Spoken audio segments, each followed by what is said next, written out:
least my glasses aren't reflected anymore. Your glasses can't be that bad, can they? No, it's the light. It's the light in here. Is it just your forehead now? That'll be me soon.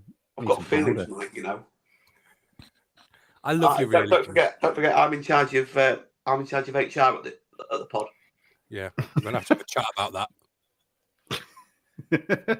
You'll be out. You'll be Mike's out. Been sacked. Alex, can I have a quick word about Mike? Alex called me a nasty word. Well, why are you being a twat, Mike? Here is the evidence as to why you were this. What did you do to provoke that, Mike? Oh, he's just rolled his eyes at me. Who has the creakiest chair known to man? It's me. I was sorry. It's not creaky. It was squeaking on the desk. I do apologise. Sounded like a Halloween door being opened. I was just spinning around while I was talking to you. So this is a first for the pod. The majority of the pod are up in Grimsby, apart from old Mike down in Sutton. And Sam is here on time with an internet connection where you can actually see him. He's got a magnificent bay window behind him. And you can hear him when he decides to talk. So I don't know what's going wrong. And it would be when we've got a shit performance to talk about, wouldn't it? Just as I said that, he can't work, and now he's muted, and now he's not doing anything. You can see his eyes looking at the screen, just trying to work out how to. You can see him get thinking. it going. Are you all right there, Sam? He's like, oh, I'm Have trying. you had a stroke? I pressed unmute, right? and it's not unmuted. Oh, here we go. Ready? I was on mute. I was on mute. I'm behaving my best behaviour. This is the start of a new era. Someone's still looking for a job. Someone's thinking somebody's going to be trawling through his social media and stuff to have a look at what he does. Best behaviour. Are you know that thing you get on LinkedIn where you have round your picture like ready to work? Sam needs to hold one of those boards round him the whole time when he's Hang on, I can fix that. Hang on. Looking for work. Available to hire, I think, is the correct term. I've got very good at this kind of thing in the last few months since my life was irrevocably changed in the early hours of July the 4th, July the 5th. It's also what you do when you're pissed off with your boss. You just change it on there and then hope it drops the hint. Sam, did you say you've got? Not that I've ever done that. Just to say. Did you say you've got very good at this? I've got very good at using terminology. I've got very good at using terminology to describe people who are out of work, Bruce, is what I was saying. Oh, I thought you meant you got very good at job hunting. I've got very good obviously at work for MP and Guardian jobs. Yes, you're going to work for the Guardian? Jobs, believe it. Now, the Guardian jobs are very good, actually, if you go on in terms of like political jobs online. They're very good at they're very good at kind of like stuff that doesn't appear on work for MP. I was going to say I didn't think you would go along with the editorial line of the Guardian, so he's found out he's working with the Lib Dems.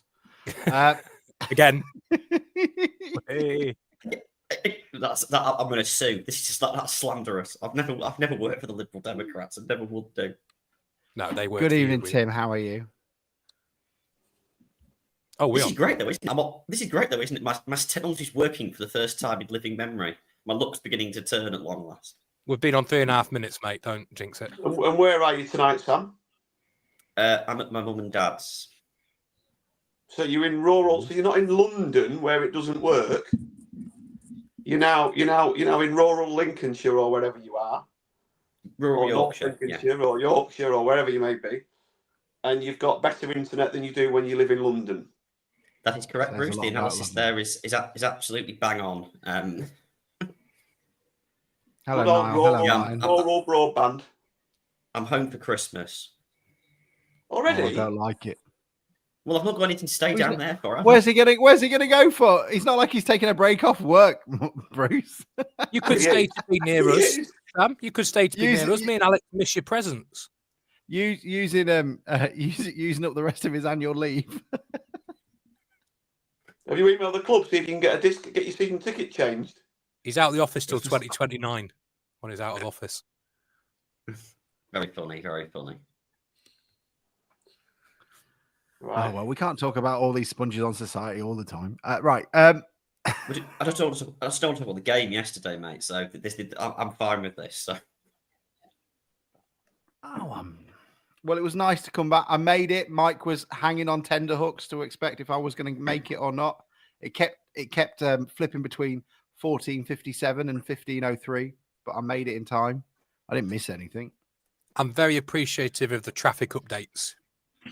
Thank you.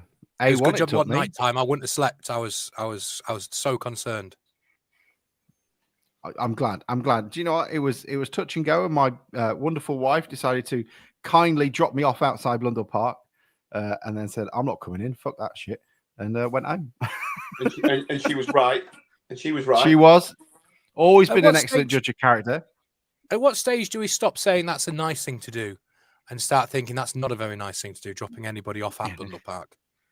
Yeah, I'm gonna go see my other man while you go and watch Town. Is everything okay? Well, it was nice. I haven't sat in the pontoon for a long time. We can go on to that at some point.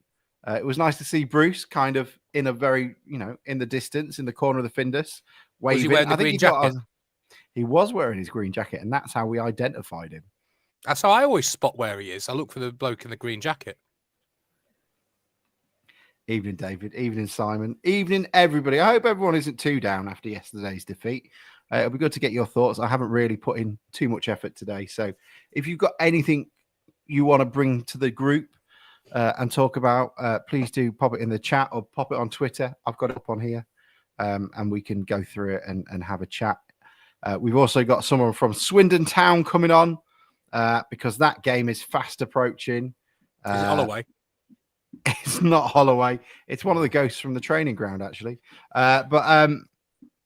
Let's start there, Bruce. I assume you've seen the video of Holloway having a go at the fans who'd travelled all that way to watch them get hammered.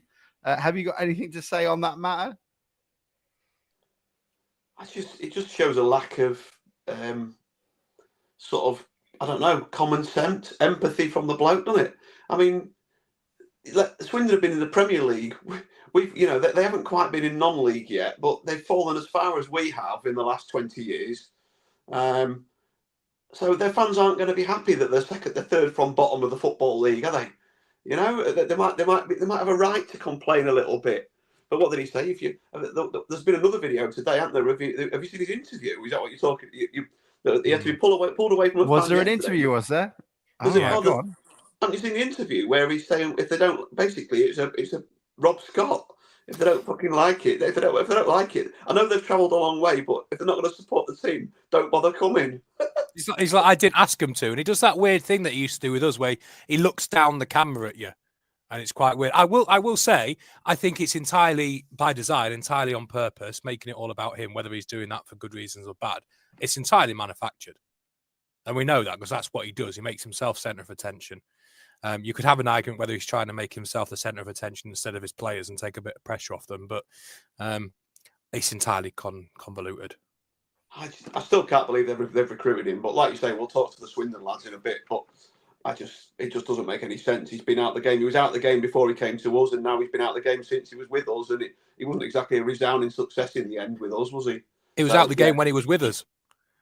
Yeah, could you imagine if we'd not just pretend he wasn't at us and planted somewhere else? If we appointed a manager who had been out of work for 5.5 of the last 6.5 years, that would send alarm bells. That in itself would set alarm bells ringing for me. And going away from all the kind of the peripheral stuff, the baggage that comes with Holloway. There's a reason people are let out the game for so long, and I don't think it's a case of the right job hadn't come up for him. But you see, he was out the game. I remember a time when everybody was waxing lyrical about him and eulogising about his greatness. I mean, we've talked before about how COVID changed him, but there has been a sort of mindset shift with him to quite a great extent, I think. Well, it brings a degree of celebrity, doesn't it? That's what it is. I think that degree's gone down since he was with us because he didn't have a failure like that on that scale before he came to us. But if you give somebody something shiny and popular, which he was when he came to us, that's obviously going to have an effect on people. I think that's waned somewhat though now. I think people are opposing fans are are smarter than to fall for it. No, I we think you're didn't. right, Mike. We fell for the shiny thing. I think no. I actually think that without COVID, we would have been promoted the season after. With him in charge, not because he was a tactical genius, but because his name would have pulled in players that we couldn't have ordinarily pulled in, and I think he would have. I think he and like you say the character that he is, that the affection that the fans sort of, I went to the first game. I don't know. Did you go, Sam, to the first game at Mansfield when we won? Yeah, when Mal Benning scored the winner for us. Yeah, I remember that day. We had 10 men because Waterfall got sent off after about 15 minutes, and it was just Ian Holloway, singing his name basically for 85, 90 minutes of the game, and it felt like the whole club was behind him, and it was, and the fan base was. But like you say, Mike, COVID changed him. I mean, anyone that went to Scunthorpe for the last game before COVID, when we it turned out that they were shit. They were shit, but I've never seen such a comprehensive derby win. I mean, we were just comfortable, and didn't we have Billy Clark strutting his stuff then, Sam, or was that before him? No, it's Billy Clark. Yeah. Billy Clark. Clark. Vernon scored a header, didn't he? I think. Yeah, Clark drank the tea, didn't he? The coffee. He drank the coffee, and you had that great picture of Waterfall and Pollock and everybody celebrating. Waterfall did this, didn't he? And I see Joe Mooney's comparison to Newell. The thing is with Newell, it was never good at any point. With Holloway, up until that Scunthorpe game, you couldn't have argued that it wasn't good. And as we've said many times, COVID came and changed everything. But there was a time where we were all in love with him, for want of a better word, and things were good. What happened afterwards is different, which I think is what Swindon are going to find out. Which we'll talk about, obviously. I've never had a problem with him. I've never had a problem with him being a shit manager. We've had endlessly shit managers. I'm sure we talked about it before. It was so that makes him no different to the Newells of the world or anything. The reason I dislike him quite a lot is because he used what was at the time a pretty big name and had a lot of kudos behind him with the fans, even when we were absolute shite and he was bringing in Torre Cisse and the like.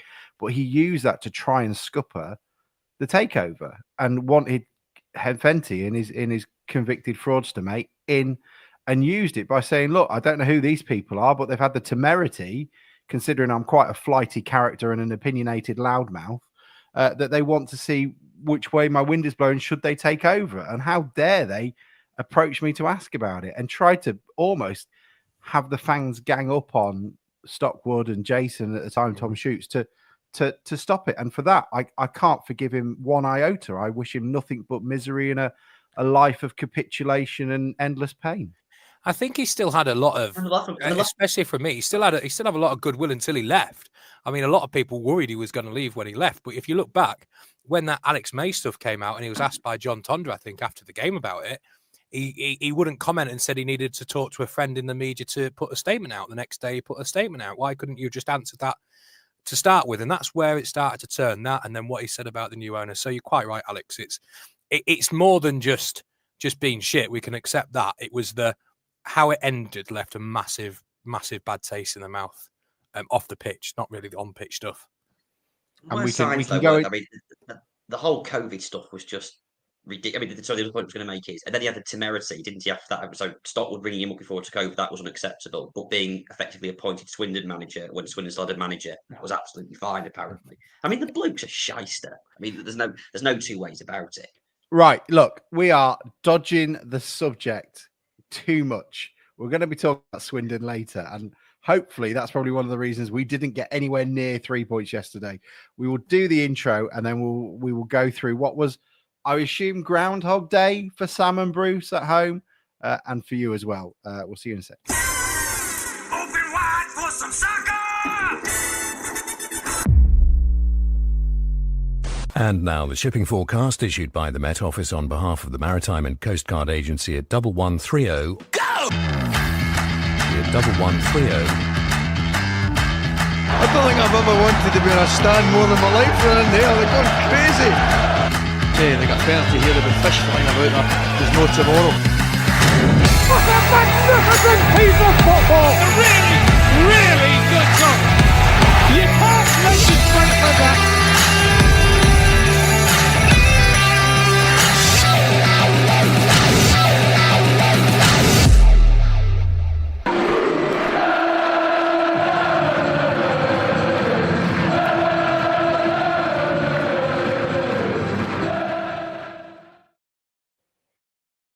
Good evening, everybody. Welcome to the DN35 podcast. Town ran out 2-0 losers against Crewe in a big game. The big game bottle jobs came back. Attendance went over 4,000 and we shat our pants. Bruce, Sam and I were there. Mike was watching from the Chateau in Bordeaux. So we get a full appreciation of where it was coming from. Grimsby Town 0, Crewe 2 second half counter-attack goals for the Alex, sending them higher up. Mariners still in the playoffs, but in a big cluster of teams in around 3 points of us, meaning that a defeat can see us go to mid-table, and a win could work very well, see us go back to automatic promotion hopefuls. Gents, I'll happily go to anyone. Bruce, you were there. You were the only person I saw yesterday. So, and thank you to everyone who said hello. It was nice to see you, Bruce.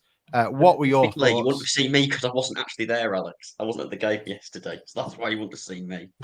He didn't correct me the 3 times I said that he was there. Have you noticed this? I thought this was a new era. I was trying to be polite. I thought this is getting silly now. This is there's 2 or 3 times he's mentioned. I've got to disabuse me of this notion that I was at Blundell Park. After a week of suspension, after being found out to be deliberately cheating on our game, Bruce, Sam has come back and has turned over a new leaf and then kicked it back over the other way. Bruce, and he's made a big point about saying you were wrong. Do you see? He made a big song and dance about it now. He could have just dropped us a message in the chat. Yeah, we got a little private chat. We got a WhatsApp group. We got loads of stuff. But Bruce, you were there. You had a wonderful view of a beautiful chip from Crewe. What were your overriding thoughts of yesterday's defeat? It was just very Grimsby, wasn't it? And if it wasn't Grimsby, it was Spursy.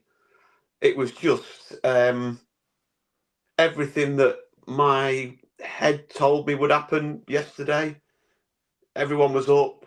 We were chatting in the pub before the game. This is the best central midfield, and I think message groups and forums and Twitter, and this is the best central midfield we've had in years. And harking back to 2005 as for a better team, if you like.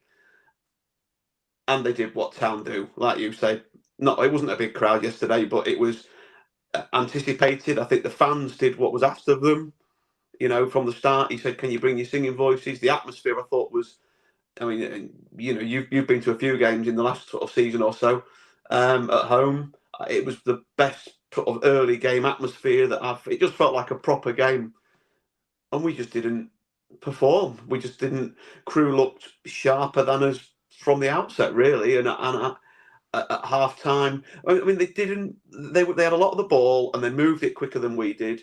But they did do quite a lot of what we normally do, or when we're not playing well, which was going down the sides and then coming back again. I didn't think in the first half Eastwood didn't have a lot of saves to make, but I thought stupid mistakes cost us. We weren't going to play very well. We weren't playing very well, and I thought it had 0-0 written all over it. Until I felt we gifted them 2 goals. I mean, he said that the second goal was offside.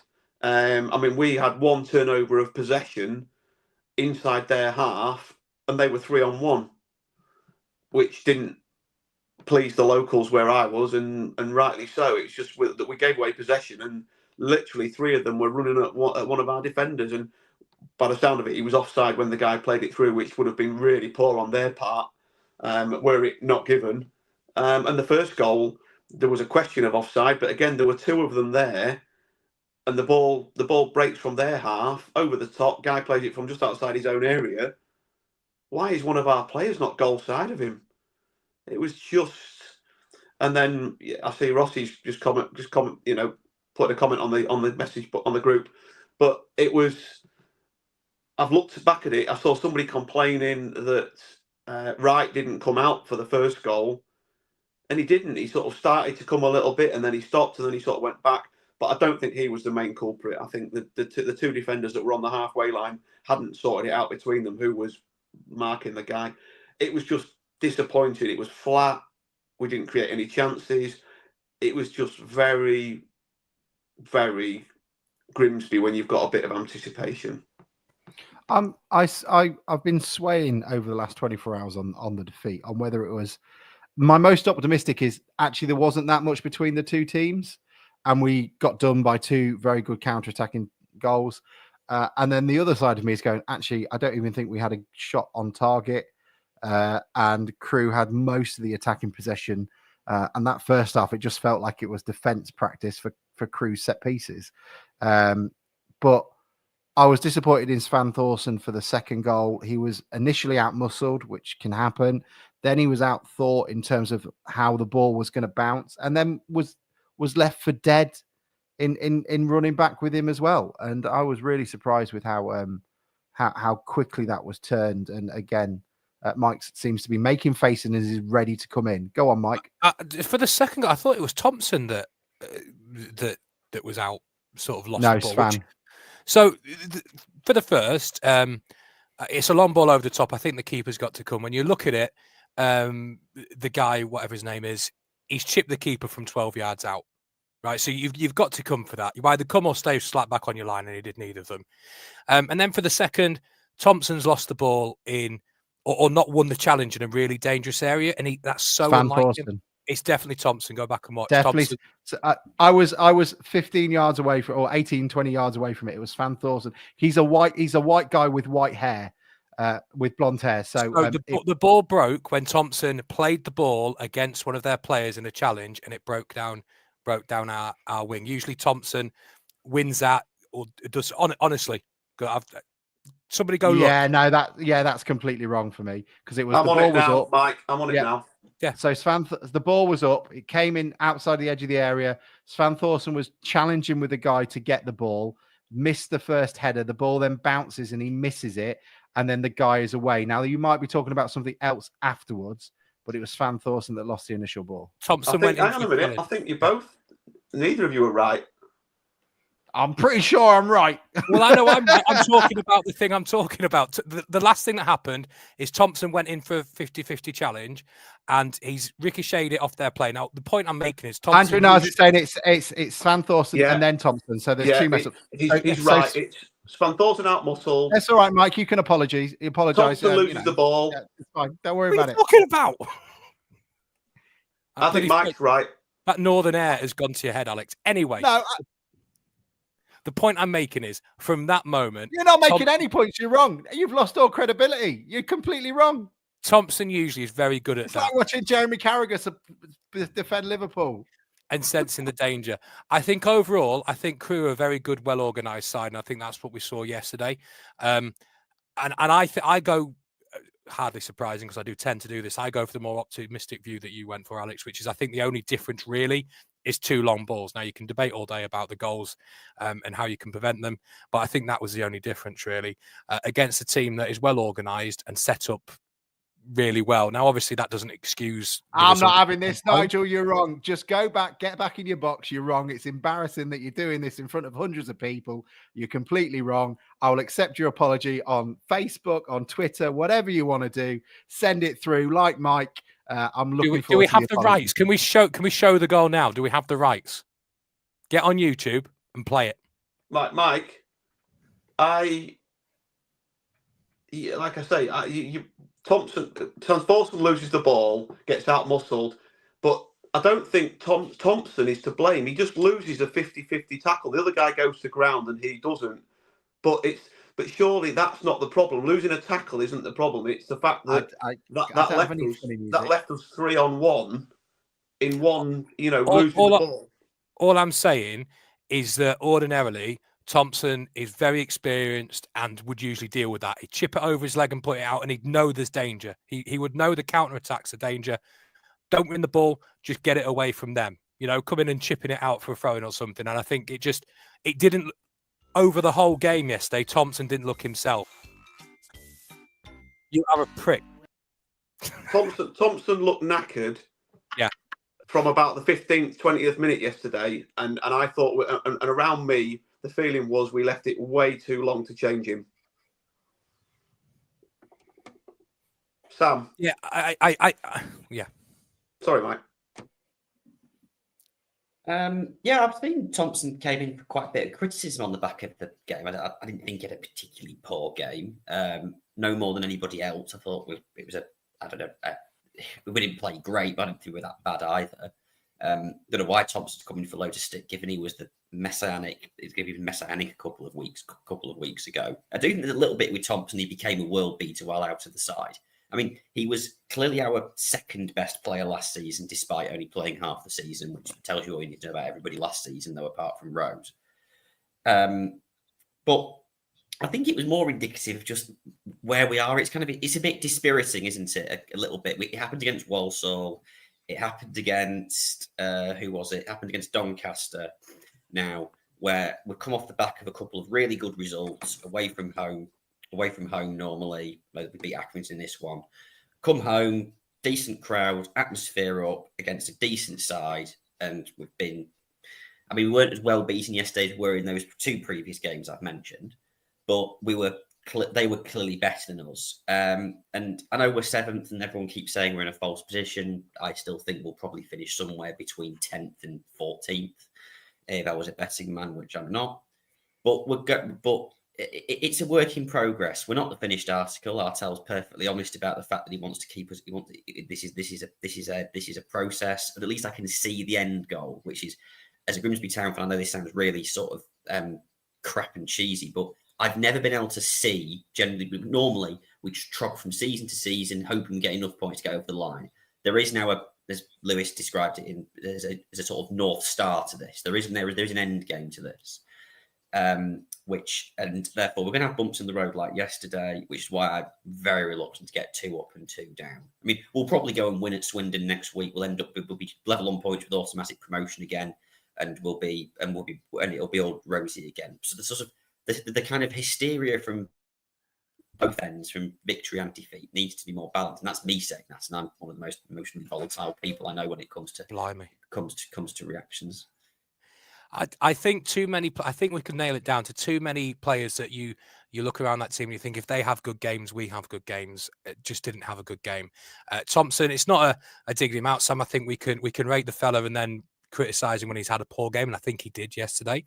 I wouldn't say any worse than that. I don't think he was diabolical. Davis wasn't what you come to expect with him on the ball.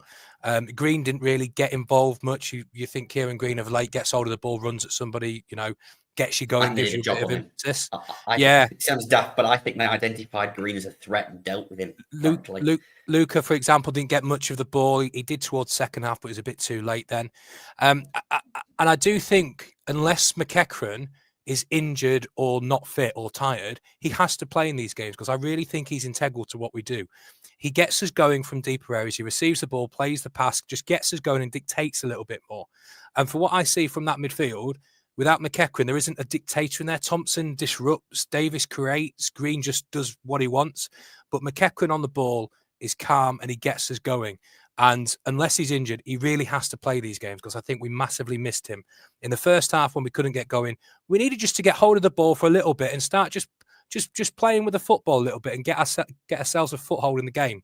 And that foothold didn't come within 90 minutes. At no point did we look calm, composed, or know what we were doing with the ball. And I think that was one of the bigger misses. We also look at the front three. Yes, Bruce. Sorry. I just looking. I think Mike's right. I think Mike and Sam are, you're all right, really.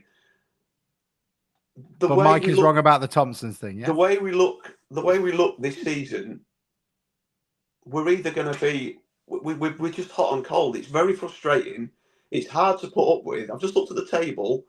Only one team has won more games than us this season, and only 4 teams have lost more games. Than us. And only 4 teams have lost more games than we have. And that's before you bring it into that's before you bring into things like the trophy and the cup games, which we've stunk out. He says he's looking at the table. You mean that's what I said in the group yesterday, Bruce? Yeah, I'm just saying you've thought he was too busy trying to find a way to defend Thompson. But 4 of the bottom 5 have lost more games than us, yet only top of the table Walsall have won more. It's just like we're absolutely shit or bust, aren't we? There's no wonder we get carried away from week to week. It doesn't help with this sort of Stockholm syndrome we have for being one of the worst teams in the last 20 years of going. You can't blame Town fans for being HMS piss the league, HMS piss the league, HMS relegate the league. We've got 2 ships and there's no middle table one. You can't expect Town fans to be anything other than that. It's all we've known. But look, but yeah. there is a serious point to be made there, though, isn't it? Because broadly speaking, this is not all. It's not exclusive. Listening through this, but if you actually look at the number of wins, that usually whoever wins the most games get promotion. Whoever wins the fewest finishes bottom. Broadly speaking, that's how it works. Did someone just go into? Hang on. Oh, did someone just walk into a small shop? There's a cuckoo clock. There's a cuckoo clock here. Mike, are you in an episode of You Rang My Lord or something? Is that somebody ringing one of the service guys? I was going with more open all hours, but we'll go with Mike's. Yeah. There is because if you look at it, so last season we were fourth bottom for most of it, and yet I remember looking at points of the season in sort of Feb March where we'd lost fewer games than all sides in the bottom half, bar one. Well, look at the 2009-2010 season. We went 25 games without a win. Winning, but the vast majority of those were draw of them because I'm quite happy to play the feast and famine stuff because it seems to work better. It's a bit like there was a revolution about 15 years ago in the NBA when they realized actually we should the risk of taking a 3-point shot is far outweighed by the amount of points you get from that over 2 points. It's exactly the same sort of thing. As long as we don't get dicked by Warsaw 6-1 every other week, I think we'll be all fine with that. And we're just not there. We're just not there yet. And I think the fact that Abikwi went off injured yesterday changed the way we've played. We've found a way of being successful. Abikwi, I think, because he plays on the shoulder of teams, it means that we have a little bit more space in the middle, which allows our more technically gifted players the space to be able to, like Hume finds that pass, Greens finds those passes.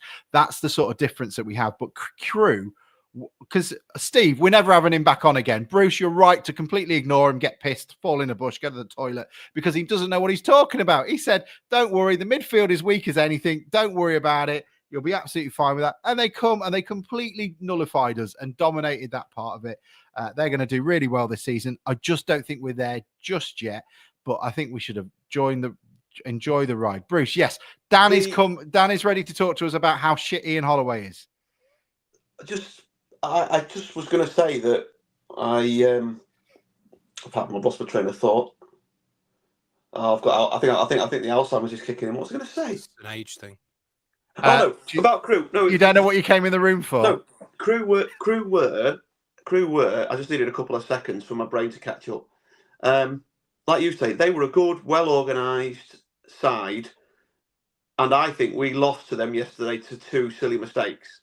Whereas last season we were getting battered by the good sides, 5 or 6 at home, which I know is completely that doesn't happen. That's freak. But we could easily have come out of that game yesterday. We didn't, and we lost, and we were all pissed off, and we were all frustrated again. But our bad performance could potentially have held a team that was playing quite well against us yesterday. They didn't have a lot of shots, is my point. They didn't have a lot of chances. They scored with a couple of the chances that they had. And like I say, I think both of those chances were our own shortcomings rather than anything else. I would just like last bit on that for me, and then we'll go on to talking about Swindon game. What I'd really like, my aim by the end of January, we're where we are now. And because we're where we are now, it changes the approach in what we're going to have for the second half of the season. And like we had with Holohan and alike, and Mike pointed out a couple of weeks ago, it means that we might change the focus of what we're going to look for in terms of players and be able to attract better players, which might mean we have a better end to the season and go that way as well. That's what I'm thinking of. Who would like to talk about how much of a prick Ian Holloway is? Talking of pricks, I've sent you a video of that goal to prove you wrong. You're not proving me wrong. We're both right. We've had this already. Svan Thorson, I was more annoyed at Svan Thorson. I don't mind him being out-muscled. He's a younger lad, but he was out-thought in where the ball was going to end, and he ended up being in the wrong side and then was completely left, and then Thompson fucked up as well. So, but I think Svan Thorson's thing was worse. And it's all right. You and John can send me an apology later. It's fine. That story's changed a bit, hasn't it, chap, since he first started it? No, I'm happy with it. You know, if you don't like it, Mike, that's fine. It's like Mike. He's like arguing with the other half, innit? Sometimes you just have to sometimes you just got to shake your head and walk into the other room. So when Alex starts doing this, I'll just say yes, dear, at him. Yes, dear. And you don't know how to load the fucking dishwasher. Of called you worse than dear, in fairness, Alex.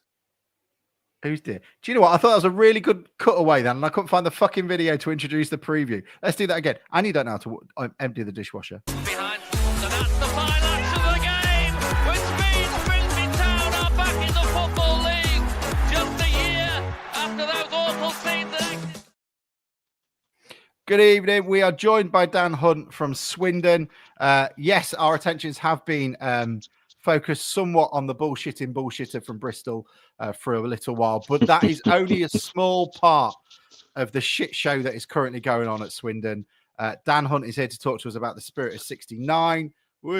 And I assume it's not a laddie thing. It's actually a year about something. But if not, even better. But we would like to talk about, because Dan, first and foremost, we need to apologise for the abuse. It is nothing to do with you lot. It's to do with the twat and a pork pie hat. What is going on currently down in the southwest, and why should we care? Well, good evening, gentlemen. Thank you very much for having us on. I've enjoyed the last 5 minutes of listening to you lot squabble like we squabble on the Low Strangers podcast, discussing the vagaries of Swindon Town. But yeah, what's going on in the southwest? We're having a thoroughly miserable time. And you know, just to rub salt into the wound, we've now got someone with the broadest West Country accent possible. Frankly, not making lots of friends at the moment in the dugout. But yeah, I know you guys want to go all in on Ian Holloway, and I appreciate that. And you know, he's won one league game so far at Swindon, so he's got a heck of a lot of work to do. He'll do that. But the reason, you know, I've got the orange hat on, and the reason we've started the Spirit of 69 is actually to try and tackle our myriad of off-field problems, which, you know, the fact that we've got Ian Holloway managing us after a 4-year absence from football, and the squad's a mess, and we're 22nd in League Two, which is just absolutely unthinkable to me, having grown up in the 90s watching Swindon and Grimsby at Championship level. There's my nod to Grimsby. Thoroughly miserable time. Off field's an absolute mess. I don't think our beef's particularly with Ian Holloway, but Saturday just gone, he's managed to have a spat with a fan after the match and said some daft things about the 300 hardcore fans that travelled up. You know, if you don't like it, don't come again. Yeah. Well, cheers, Ian. You know, we were here before you, and we'll be here after you leave, probably after your 1000th game, in which case Swindon would have served its purpose for Ian Holloway, I suspect. How's that for an opening salvo? It's lovely, and it's already been pointed out by one of our watchers. You do have a dartboard behind you, for those of you who are listening on a podcast. Is that Ian's, or is that somebody else's? Well, that's the kids' metal dartboard. The proper dartboard is up there. You may have to explain the context to Dan. I don't know if Dan knows, but Grimsby Town references there. So we Please, were the only expand. We were the only club to breach COVID procedures. I do know this. Yes. Yeah. You weren't 2 meters apart, and people weren't using hand sanitizer between throws, I'm guessing. Yeah, Ian Holloway Something was like just that. giving them the darts while the EFL official was in the training room. So there we go. Terrific. But if I could just expand, sorry. Yeah, go. As you speak of that, you said about 1969, and you know, it'd be remiss of me not to follow up on that. So in 1969, on League Cup final day, Swindon went to Wembley and walked up Wembley Way. It's a bit of a famous terrace song of ours. We beat Arsenal 3-1 when we were a third tier side in the League Cup final on March 15th, 1969. Our finest hour, Don Rogers, a sort of homegrown winger, scored twice. He's now got a statue at the back of one of our main stands. Swindon Town's finest moment, probably just tips getting into the Premier League in 1993. And here we are, 22nd in League Two. So pretty much my adult life has just been a downhill fall. And I know I'm talking to a Grimsby Town fan base here, so I know you guys have been hurt many times as well. So let's all console each other. I don't mind that at all. I mean, are there any plans for protests or anything like that? Obviously, the ownership is always a questionable thing at Swindon. My base of knowledge of that is probably from 18 months ago when it was taken. Was it taken over?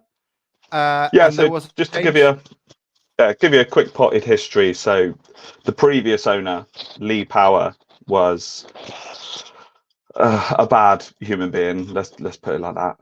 Well, he's called Lee Power, of course he is. So we went through the mill during that period as things unravelled towards the end of his tenure. Relegated from League One in the COVID season. There's a mad rush to get the new ownership in ahead of the 21-22 season as fans were returning to the ground. And that's where our current owner, Clem Morfuni, took over after quite a protracted court battle. And probably for a year or so, Clem Morfuni, the Australian plumber, he was kind of our white knight. Crowds went through the roof. We're getting 10, 11,000 for regular league games, not even derbies. We've reached the playoff semis. Charlie sadly lost to you, dicking us. yeah, that was the season after, actually. But yeah, losing to Port Vale in the playoffs was a sickener.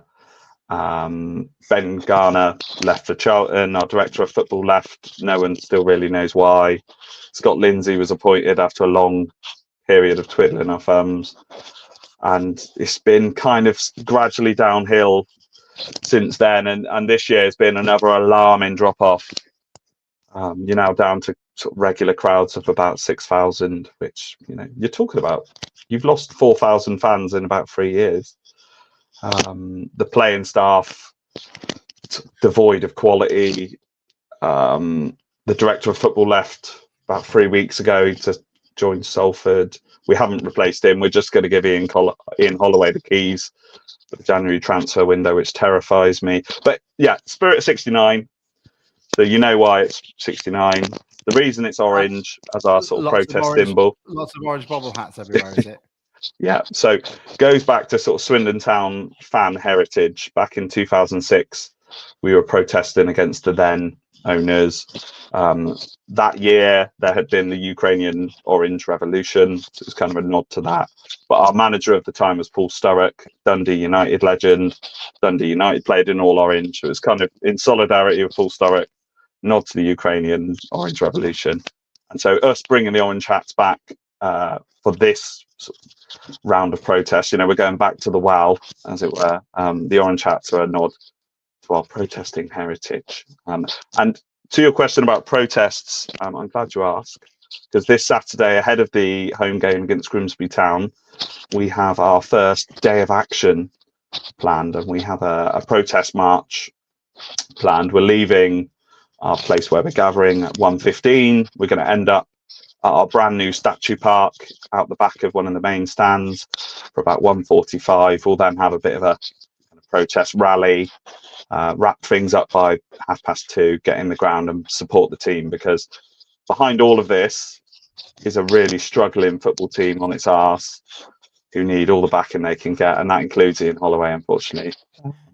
Do you know what, Dan? This is all seeming remarkably similar. You're pretty much describing us when Ian Holloway was here last time. Yeah. So I'm sure it's one of you chaps. Yeah. It must have been one of you chaps provided the comments to the Low Strangers podcast upon Ian Holloway's appointment, and I found it. Was it yourself, Alex? Thank you. Been Alex. Yeah, and so that was a kind of terrifying glimpse into, it all feeling rather sadly familiar to our current plight. And so the Spirit of 69, much of our rhetoric so far, we're not trying to go after some of the shadier people in the background. We're not trying to go after criminality. We are trying to go after things that are provably incompetent. And if you have a look at our Spirit of 69 Twitter account, maybe you could give it a little plug after this live show. We've been doing a Badvent calendar. And what's today? Today's the 15th. Oh, Bruce, so you could have done that. Yeah. So we've had 15 days, 15 moments of provable incompetence, varying from quite small stuff, shoddy comms, all the way through to lies, deceit, dodgy business with club shares, and the good news is Marcus Bignot. Well, he's here too. He's our assistant manager. He's kind of not really got any Mad Gav spotlight on him Gunning. because we got bigger problems. Yeah, Gav Gunning, he's somebody's man on the inside. Somehow he's still employed by Swindon Town Football Club.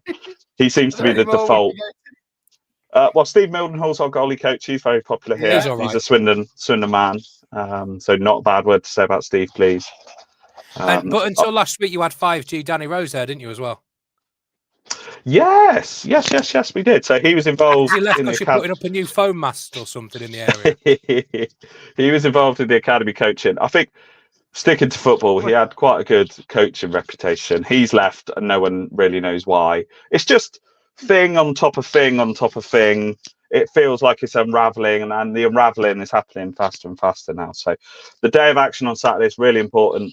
We're calling for as many Swindon Town fans to be with us on the walk. If they can't be with us on the walk, meet us at Statue Park on the county ground land.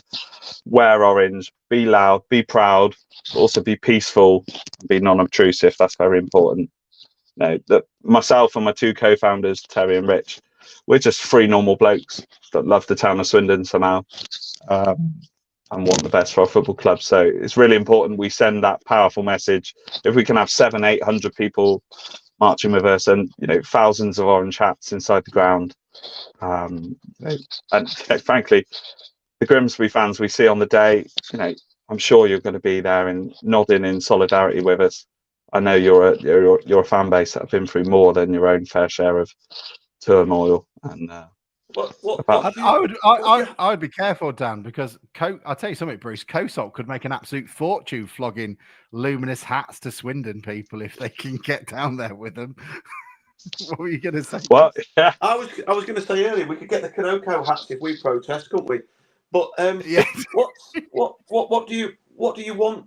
What do you want from this, Dan? I mean, like you say, we've been.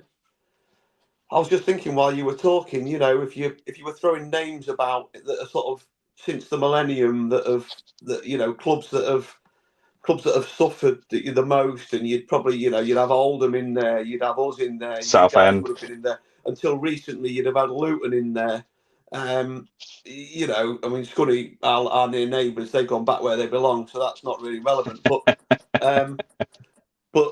there's a few clubs, and a lot of the time you do feel helpless. And I look now that our previous ownership, and I don't just have the owner at the time in there, but they saw us go from just, I think, League One, I think it was, down to non-league, two 11th place finishes in the National League. And for a long, long time, there was barely a whimper from our fan base. Yeah. It just happened. We went along. This is what's happening now. It's what we are now. And now you've got generations like young Sam in the bottom corner that just think we're just League Two / non-league shit, basically.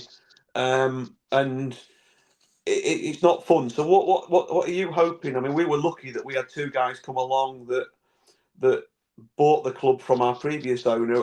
They came along at the right time. They were around at the right time, and in its hour of need when it was being dragged through the mud, that they saved us. Not saved the existence of the club, but they gave us something to hope for the future.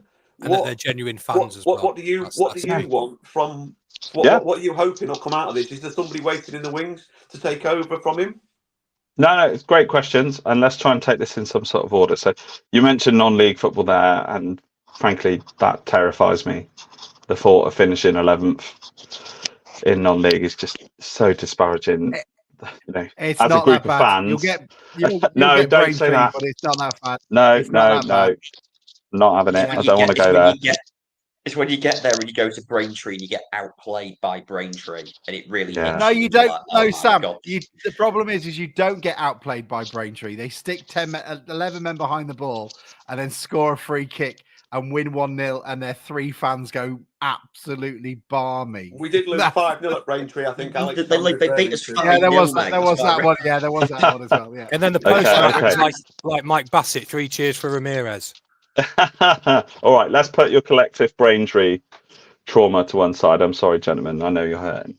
But yeah, aim of our movement. So Spirit of 69. Hopefully our messaging has been quite clear. the current ownership of Swindon Town Football Club is provably incompetent. They've shown themselves to be incompetent again and again over a long period of time now, sort of 2.5, 3 years. So we want the owner to publicly state that the club is for sale. At the moment, he's kind of doing a bit of merry dance, saying, well, if someone was to come in, I'd listen to offers. But that's very different from the club being actively for sale. So we want the club to be sold responsibly, because Clem Morfuni, as much as we dislike him, is the current custodian of our football club. He has a responsibility as that custodian to sell Swindon Town responsibly and in the best interest of the town and the people that love the club. So our aim is to get Clem Morfuni to the table, actively searching for new consortiums and new offers. So your question about, are there interested parties waiting in the wings? That's not an area we're trying to get sucked into. What we also have at Swindon Town, we're lucky, we have a very active WOW membership supporters trust STFC. They've thrown their back in behind our movement a week or so ago with a really powerful, strong statement. They're much more in that space of talking to potential interested parties and doing some due diligence there. We see it all the time, and we hear enough credible rumours about interest in the club. So we're really hopeful. The point of this protest, and this might just be protest 1 of 5, and it might be a bit of a long winter and a long spring as we try and crank up the pressure on Clem Morfuni and get him to sell. And I realise, we may have little to no impact on whether we drop into the non-league or not, but this is very much about trying to make sure we have good ownership in the very near future and tackling whatever comes on the field after that. But yeah, it got to the point where we just absolutely had to do something. It was a weekend, 3 or 4 weekends ago now, we lost to the bottom club, Morecambe, at home, 3-2. There was a very high profile cock up in the Swindon Town programme. So our 1969 heroes who beat Arsenal 3-1, which I spoke about earlier, whoever put the programme together at Swindon Town used a picture of the QPR side from 1967 on this page commemorating the triumph. And I think for a lot of people who you wouldn't normally see angry, that was a last straw. That felt like we're sick of this lack of pride, lack of care, lack of professionalism behind the scenes. One thing that's very striking at Swindon is just how skeleton the actual business side of the business is in terms of numbers of people and skill in that executive team. The current chief executive, Anthony Hall, is a bit of a Clem Morfuni man from a business in the UK called Axis UK. They went bust. And he was there when they went bust. So it's all a bit smelly. We're trying to do what we can do within our power, which is show the numbers on the ground next Saturday. People who don't want to protest, they can wear the orange hats in the ground as a silent protest to show their displeasure. And but the key bit from 3 p.m. is actually getting behind the team, because we've got a football league status to save. So it's a delicate balance we're finding ourselves treading. Mike, have we decided what we're doing? Are we dressing as ghosts yet with flat caps on or anything? Well, I wanted to do flat caps because I've got one, so I could already. Could they be orange ghosts, please? Orange ghosts would be fantastic.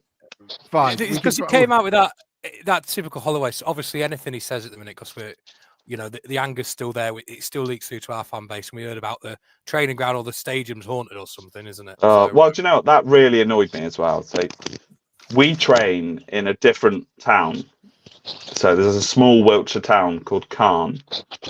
It's about 20 miles from Swindon, and the very fact that Swindon rent. It's a site called Beversbrook in Cairn. The very fact that we have to rent that rather than having our own training ground within the borough of Swindon, that's a disgrace, first of all. And second of all, in the 3.5 years that Clem Morfuni's been here, there's been no strides towards, getting our own training ground. Been lots of talk about development at the county ground. What we have got, a bit like Grimsby, right? Town centre stadium, surrounded by local housing, heart of the community kind of stuff. the location's absolutely brilliant in Swindon, but the stadium is on its arse. You're probably going to see that when you come on Saturday.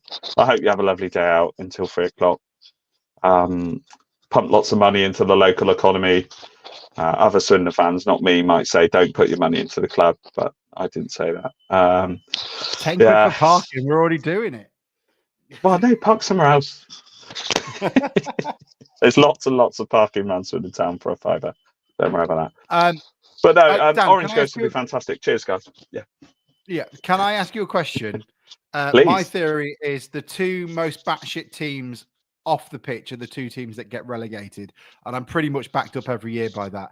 Can you see two clubs that are run worst or are in bigger, tumultuous times than you are in League Two at the moment? I think the obvious one is Morecambe.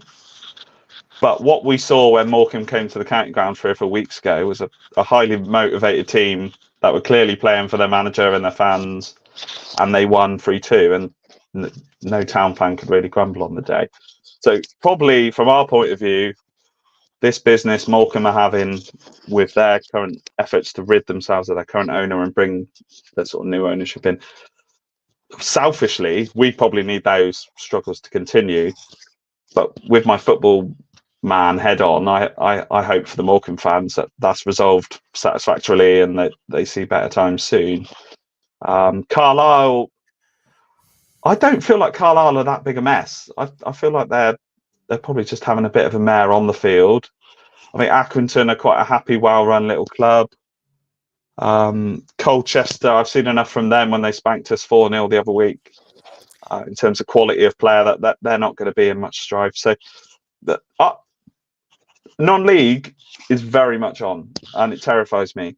And then we've got January coming up with Ian Holloway holding the keys to recruitment, and that terrifies me also. I think anyone of any value, including our current under-18s who are a good batch, is going to be sold to the highest bidder. It's going to be a messy January, I really fear. Speaking from experience, I think the Holloway thing in January is going to go one of two ways, because it went one of two ways when he was here. When he initially came, he signed some really good players, probably off the back of his reputation. Things were really good. COVID hit. We got rid of everybody. Back office and the ownership was shit. We were losing people over 50 quid. We weren't extending deals. We signed people from Aberystwyth Town. And that's the second side. He was signing all these shit players that had played step 8 or something and never played. So you've got to hope, and for your sake, I hope you get the first one, that you get the Ian Holloway that does have the connections and does bring in some players on the back of his reputation. My only thought is listening to him a little bit now. I think he's through the looking glass. I think he's not not the same bloke he was 4 or 5 years ago. And I hope to God you don't go down it, but I think you're going to start seeing players turning up from Hereford and nobody knowing who they are. Hey, Hereford. We like Hereford. They've got Paul Caddis as manager. They've got one of our midfielders on loan at the minute. But it's not the level but of I take your point. team you'd probably want to be signing players No. from. But I think one of the big problems we've got is we do actually have quite a big squad in terms of number. The problem is quality. So we're going to have to get some players out before we have any wiggle room to bring players in.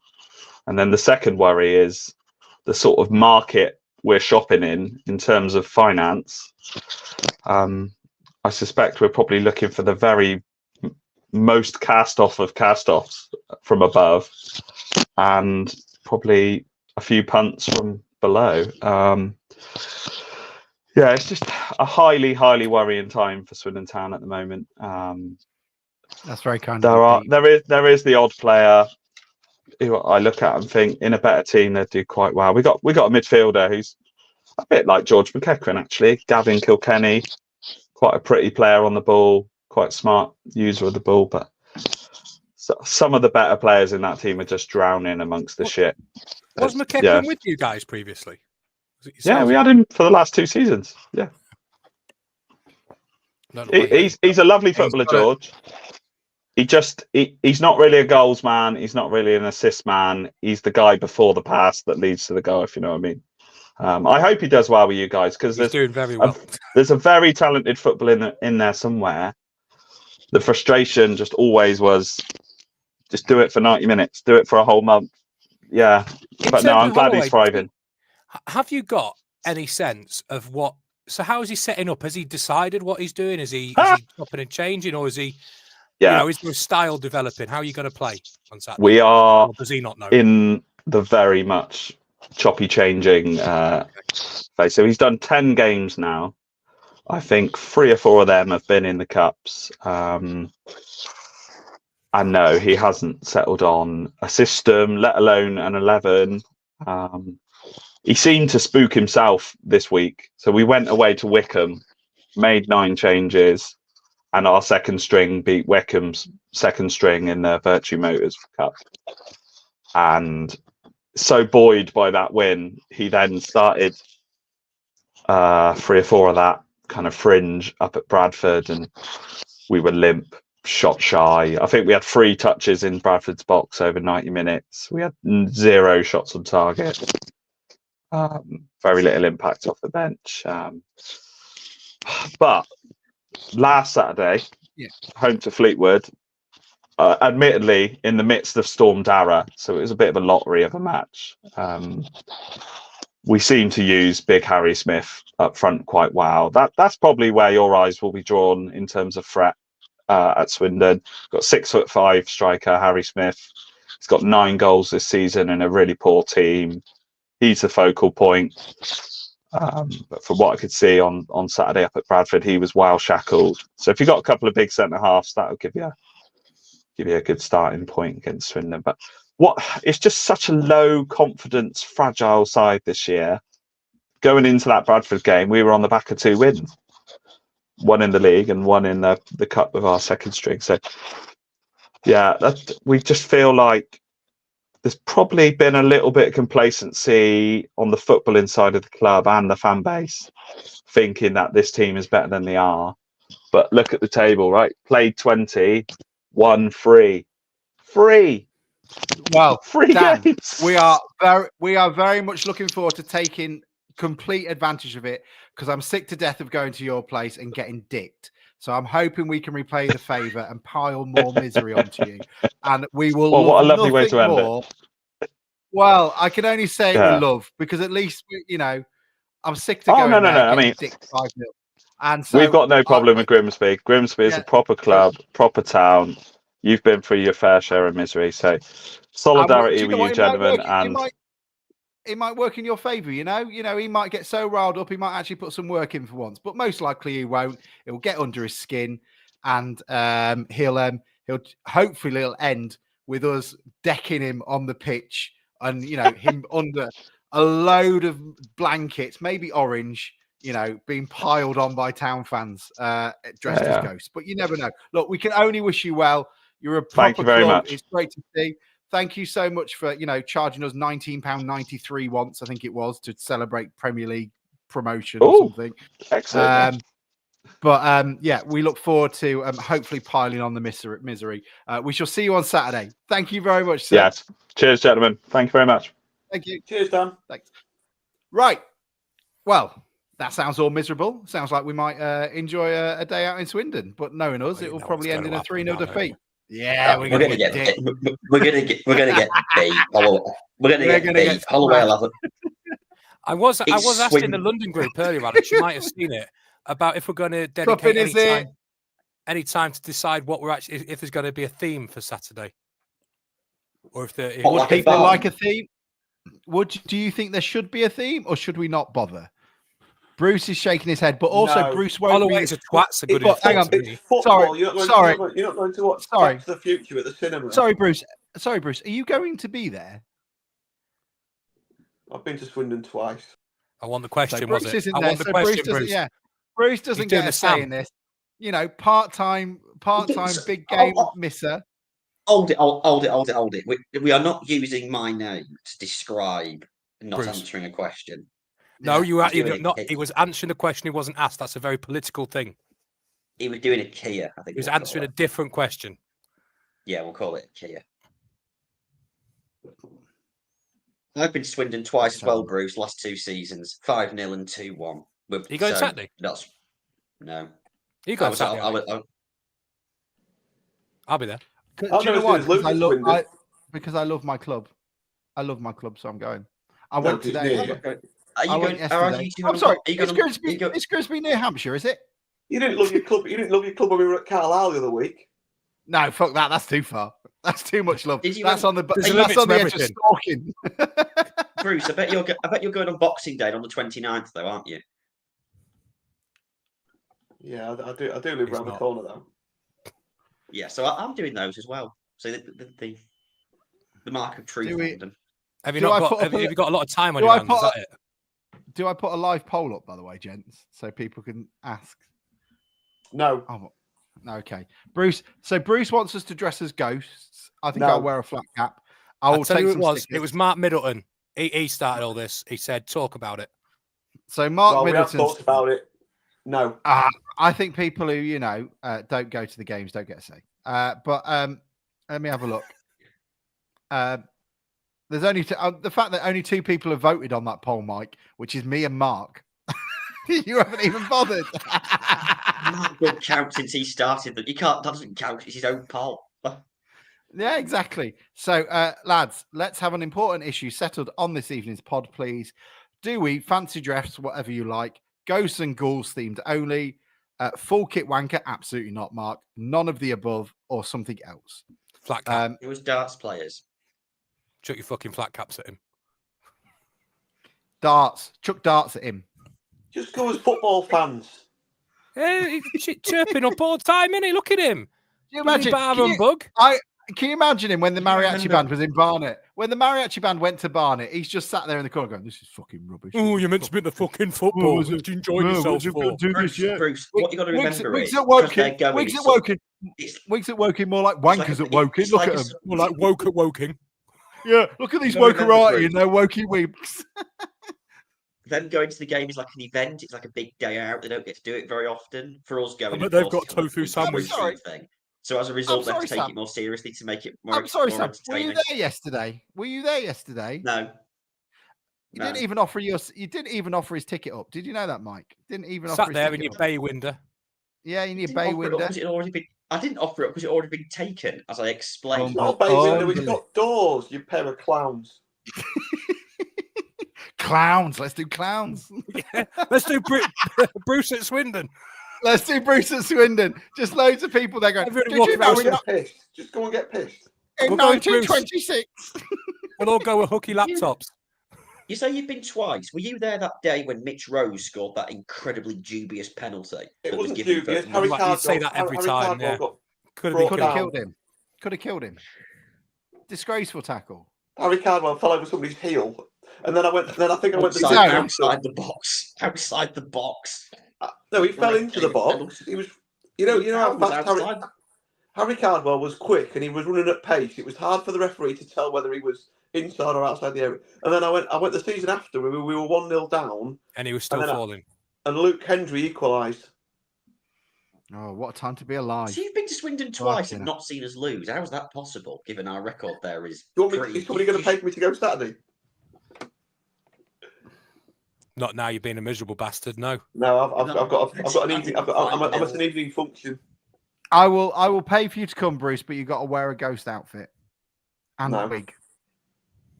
I'd never be able to go in the lower bar again.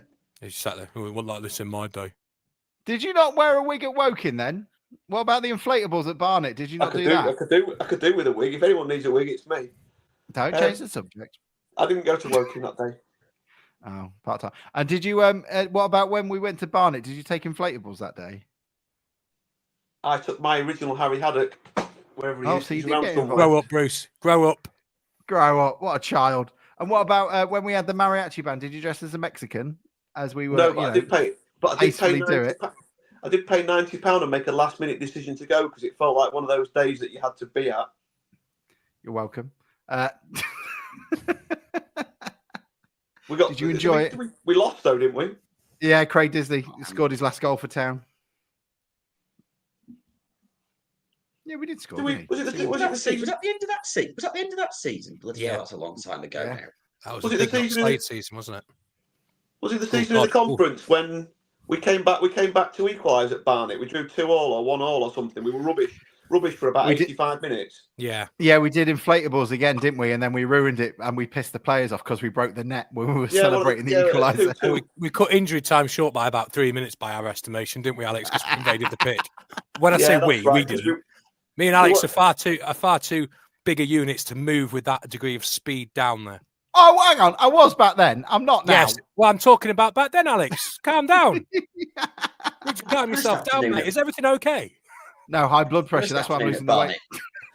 Barnet with the inflatables was one of the in terms of the conference, one of the great days when Diz scored in the 91st minute or whatever it was, and then John Paul Zimmer frame assisted. Pittman scored off the Zimmer frame, didn't he?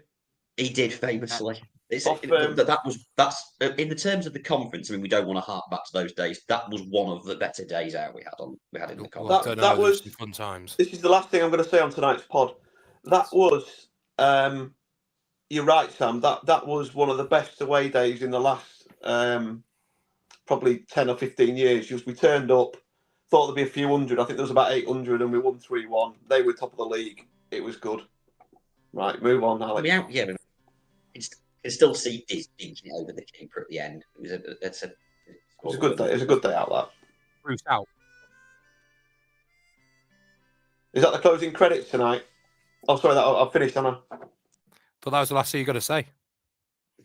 Thanks for coming, Bruce. Alex is that surprised he's not unmuted himself. I fucked it too. I said he's fucked it then while I was muted.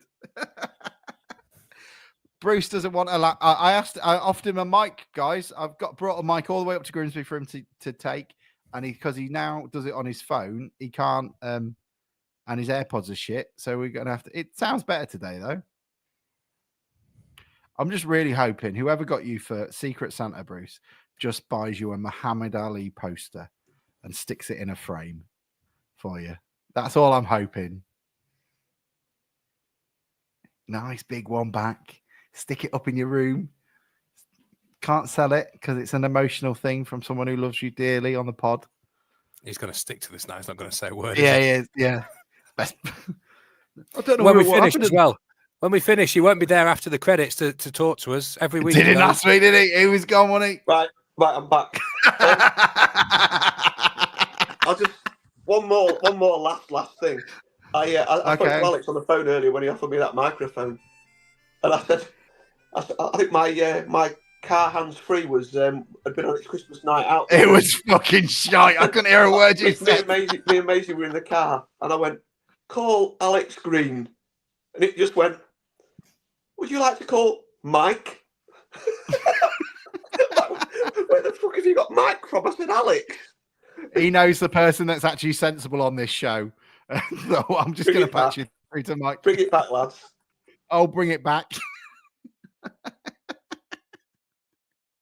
Old Sissoko up there. I want you to bloody. You need to do. I sent you a little clip of that. You need to start playing it and not worry about copyright. Yeah, but Bruce, what happens when you drop a little bit of "Bring It Back" into the middle of this podcast? Nobody's in the right mind is going to be listening. I think this is the problem, though, Bruce. It's the lack of business acumen you have, because when we get taken over by some Hollywood celebrities and people from America then now support us and think we're the greatest thing and say they're as exactly the same sort of supporter that you are, you know, after you watched us lose 5-0 to Braintree, and say there's no difference between them and you freezing your ass off in the lower Findus and then losing 2-0. They're going to go through the backfield of these podcasts, and I won't be able to make any money off them for us all because I won't. You hear that? Yeah, I won't. Because they'll have all your fucking copyright in it. Hey, we got 300 quid from this old TalkSport malarkey so far. I'm going to buy us a jet ski. Oh, no, I'm trying to buy us a camper van, aren't I? If anybody wants to buy us, anyone wants to buy us a camper van. Did you like that? Did you like that one I sent you all? Go to the bar. Why don't you go to the bar one night and just pay for drinks? Is that not? I still owe you money for the taxi, actually. I was hoping to see you yesterday to give you it. You've forgotten. Even I contributed to the taxi. I'll tell you something. 40 because no one was paying me, so I enlisted Mike to go. Can you go into the chat? Here's your cash. Tell you something. That taxi ride, I want my money back. Yeah, talking 45 minutes in the copyright, taxi. it is true because I put the Grimsby Town playoff goal with Arnold scoring. I put it to Titanic music, and 2.5 years to 3 years later, I got an email from Twitter saying Sony wished to take it down for copyright off Twitter. No, that's because they own Nathan Arnold's image. Oh, my bad. Yeah, they're selling the story of. I think Swindon rudely interrupted our chat about Crewe, but Mike? I assume we've gone so far over. We've got hours to talk about. Mike, did it go down well? Your video? Hey! Oh, fucking hell, Bruce. What the fuck was that? Well, that's emotional. Hang on, is it Christmas yet? No. Yeah, Well, it it's is coming. because the darts has just started, so it's officially Christmas, I think. Is this the darts at Ali Pali or the one behind my house? Ali Pali. Yes. Okay. This is still recording, you know. Maybe we should finish because we're just. Do they still? Well, Yeah, anyone who's listening to this people pod. still listen to this this bit of the podcast. when we're just Yeah, but it's now Sam. It's 45 minutes since we started the Swindon bit. We haven't talked about town for 45 minutes. Ah, yeah, it was a bit much, wasn't it?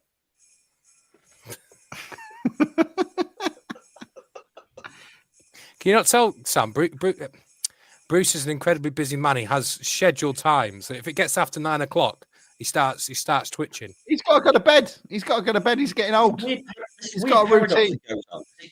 He's like, in the first bit, we just waffle for the first 10, 15 minutes before he's like the main contributor. But this bit at the end, he can't be doing it. Like, there's a weird kind of inconsistency there.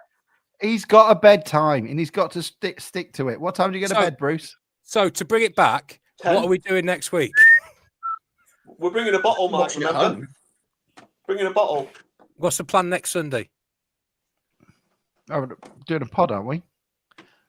Yeah, but aren't we doing the secret? Are we doing the Christmas pod? We are doing our Christmas pod next week. Yes, and you are all invited. Wear a Christmas jumper because I won't. Anything else anybody wants to? Misery I don't guts. have Oh, one. you got to wear your ghost outfit. I'm the misery guts. You're the one poo-pooing everything that will make a defeat to Swindon light-hearted. No, but Let this it is a go, podcast. It's not a football stadium. Let it go. Let it go. All right. Bring a bottle. Youngie's doing Christmas numbers, isn't he? A fucking Quiz. bottle. We're all in our own house. How can we bring a bottle? Bring it from the fridge. Bring a bottle. Yeah, I brought this for everybody here. Who would like some mulled wine? I told you last week, you clown. Can you put it where the floppy disk used to go? Just pour it in there. I've put some red wine in my USB-C. Bruce, it's just a way of Bruce selling us a laptop. You got any more to flog? No. Are we going now? Unbelievable. Yeah, we're going. We're done. Anything else before we go? Good. Love you all. If we don't see you before Christmas, have a lovely Christmas. I hope the defeat yesterday didn't knock you off your arse. We will see you all next week after being. Hey, Mike, Sam, are you going? He's still not going. No, I'm still not Bruce is going. gone. He's gone. Look, he's Bruce gone. We've is not gone. even pressed the button and he's gone. Bruce is gone. Unbelievable. Right. Okay. Well, I'm looking forward to it. And me and Mike will do a little thingy. Will we do a live pod? Yeah, we'll do something. Cool. Right. See you later. Jack will be there as well. Open wide for some soccer! And now the shipping forecast issued by the Met Office on behalf of the Maritime and Coast Guard Agency at 1130. Go! At 1130. I don't think I've ever wanted to be in a stand more than my life around there. They're going crazy. Hey, they got penalty here. There'll be fish flying about there.